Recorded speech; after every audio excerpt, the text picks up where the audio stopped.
Selamat pagi pemirsa, bersama saya Juliana dan selamat datang di Berita Serius. Baik pemirsa, Berita Serius kembali dengan berita yang menyedihkan dan mengejutkan dari dunia medis. Seorang dokter kandungan di Garut, Jawa Barat berinisial MSF diduga melakukan pelecehan seksual terhadap pasiennya saat pemeriksaan kehamilan. Kasus ini mencuat setelah rekaman CCTV berdurasi 53 detik yang memperlihatkan tindakan tidak pantas tersebut beredar luas di sosial media. Dalam video tersebut terlihat Dr. MSF melakukan pemeriksaan USG kepada seorang pasien wanita hamil. Namun, tangan kirinya diduga menyentuh area tubuh sensitif pasien secara tidak semestinya. Tindakan ini memicu kemarahan publik dan mendapatkan perhatian luas di media sosial. Menanggapi kejadian ini, Polres Garut bergerak cepat dan berhasil mengamankan Dr. MSF kurang dari 24 jam setelah video tersebut viral. Saat ini MSF tengah menjalani pemeriksaan intensif oleh pihak kepolisian. Kasat Reskrim Polres Garut AKP Joko Prihatin menyatakan bahwa hingga saat ini sudah ada 5 korban yang melapor dengan modus yang serupa terjadi di tempat praktik pelaku. Kementerian Kesehatan Republik Indonesia menyampaikan keprihatinan mendalam atas kasus ini. Sebagai langkah tegas, Kemenkes telah berkoordinasi dengan Fosil Kedokteran Indonesia untuk menonaktifkan sementara surat tanda registrasi Dr. MSF. Jika terbukti bersalah, ST tersebut dapat dicabut secara permanen, yang berarti MSF tidak akan dapat berpraktik sebagai dokter seumur hidup. Kesatuan Obstetri dan Ginekologi Indonesia juga mengecam keras tindakan yang dilakukan oleh oknum dokter tersebut. POGI menegaskan bahwa tindakan tersebut mencoreng nama baik profesi kedokteran dan merusak kepolisian masyarakat terhadap pelayanan kesehatan. Organisasi ini mengimbau seluruh anggotanya untuk menjunjung tinggi etika profesi dan memastikan keselamatan serta kenyamanan pasien selama pemeriksaan medis. Kali ini rekan saya Gania bersama dengan salah satu bidan yang ada di daerah tersebut. Kepada Gania, saya persilahkan. Baik, terima kasih dengan tim yang ada di studio. Dan sekarang saya Gania Gita Kansa. Saat ini berada di sebuah klinik bidan di daerah Bekasi dan ingin mengetahui bagaimana tanggapan dari Ibu Bidan mengenai kasus pelecehan yang dilakukan oleh seorang dokter objin. Baik, saat ini saya bersama dengan Ibu Bidan. Nama Ibu siapa? Saya Bidan Rita. Baik Ibu, saya ingin menanyakan bagaimana pendapat Ibu tentang kasus pelecehan oleh dokter SPOG yang ada di Garut saat ini. Ya, saya juga baru mendengar kabarnya berita tersebut ya di media sosial bahwa ada seorang dokter objin yang melakukan tindakan tidak sepatutnya ya terhadap pasiennya. Menurut saya tindakan tersebut itu sangat-sangat melanggar etika profesi kita, apalagi saya terutama sama-sama sebagai tenaga kesehatan cukup prihatin sekali mendengar berita tersebut ya. Semoga berita itu tidak benar adanya ya. Kalaupun memang terbukti mudah-mudahan bisa menjadi pelajaran buat kita semua, karena kita juga mungkin sebagai manusia biasa tetap harus menjaga martabat, marwah, etika profesi kita. Begitu menurut saya. Baik, terima kasih Ibu atas pendapatnya. Terima kasih. Dengan saya Gania Gita Kansa, saya kembalikan ke studio. Baik, terima kasih dan kami akan kembali setelah iklan yang satu ini.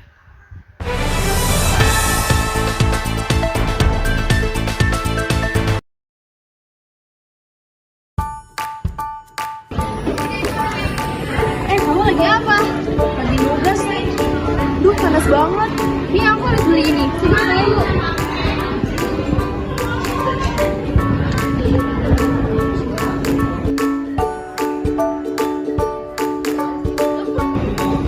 Enak banget, segar. Iya kan? Makasih ya. Sama-sama. Segarkan tubuhmu dengan Pocari Sweat.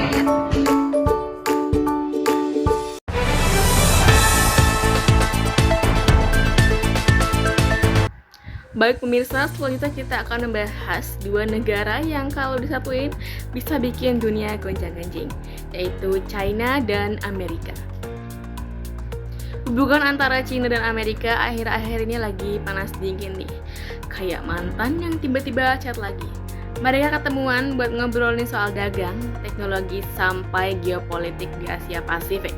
Katanya sih mau damai, mau baikan, tapi ya kita tahulah di balik senyum itu ada adu strategi.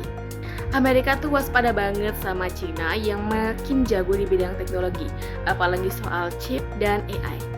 Sementara China juga selalu ngerasa Amerika terlalu banyak ikut campur, apalagi soal Taiwan yang masih jadi topik panas. Jadi, walaupun ada kata-kata manis di meja perundingan, sebenarnya keduanya masih saling ngeliatin dengan penuh kecurigaan. Drama ini kayaknya bakal panjang dan bisa banget ngaruh ke seluruh dunia, termasuk kita-kita juga loh. Sekarang rekan saya Made sedang bersama dengan salah satu narasumber. Kepada Made, kami persilakan. Baik, terima kasih untuk rekan saya Juliana yang ada di studio. Di sini saya sudah di TKP untuk menanyakan tentang bagaimana sih dampak ekspor impor yang terjadi sekarang. Apakah mereka merasakan dampak tersebut atau tidak? Sekian, terima kasih. Baik, dengan Bapak siapa? Baik, Bapak, apa tanggapan Bapak tentang perang dagang antara China dan Amerika?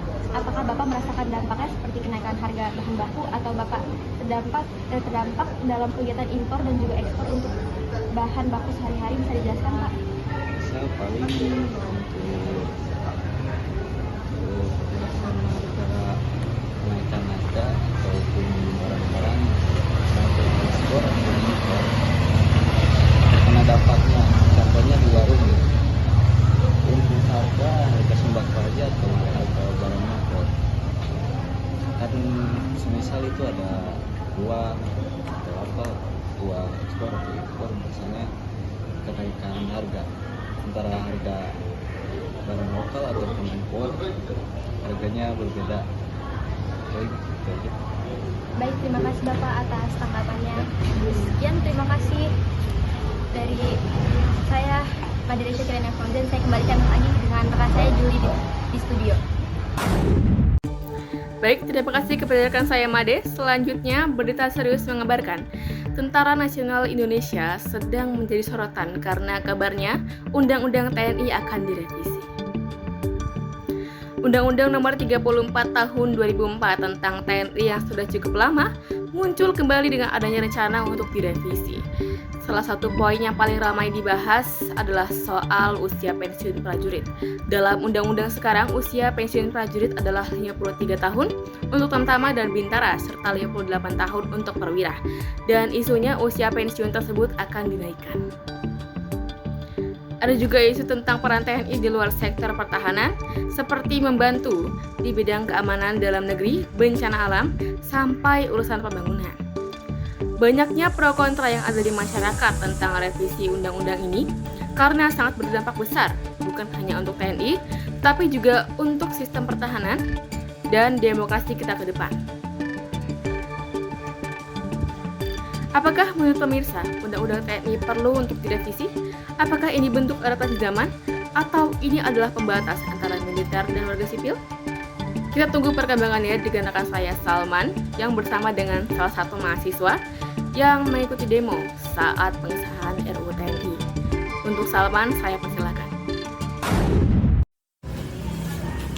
Ya, selamat siang pemirsa. Di sini saya bersama salah satu mahasiswa yang turut mengikuti jalannya pengesahan RUU TNI hari ini.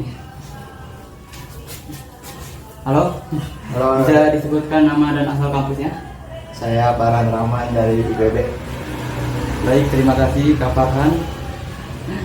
Bagaimana pendapat Anda sebagai mahasiswa terhadap pengesahan RUU TNI yang baru disahkan oleh DPR? Menurut saya itu menuai pro dan kontra. Ada baik dan buruknya dari pengesahan RUU TNI tersebut. Baiknya TNI bisa menjabat di sipil. Jadi TNI bisa menguatkan tatanannya di sipil dan membangun dinasti. Dan juga untuk negatifnya banyak, karena TNI kan itu sebagai mengatasi ancaman dari luar dan dalam kan. Misalnya terjadi perpecahan dari dalam, maka negara ini pun bisa juga terpecah belah. Gitu dari saya. Untuk apakah ada hal khusus dari RUU ini yang menurut Anda perlu diperjelas? Banyak ada, harus dibuat peraturan lagi tentang pejabat sipil. Apabila TNI akan ada gitu di pejabat sipil, maka akan diperlukan pelindungan untuk pejabat sipil yang lainnya. Baik, terima kasih atas waktunya Kak Farhan. Saya kembalikan dengan rekan saya Juli yang berada di studio. Baik, terima kasih Salman, dan kami akan kembali lagi setelah iklan yang satu ini.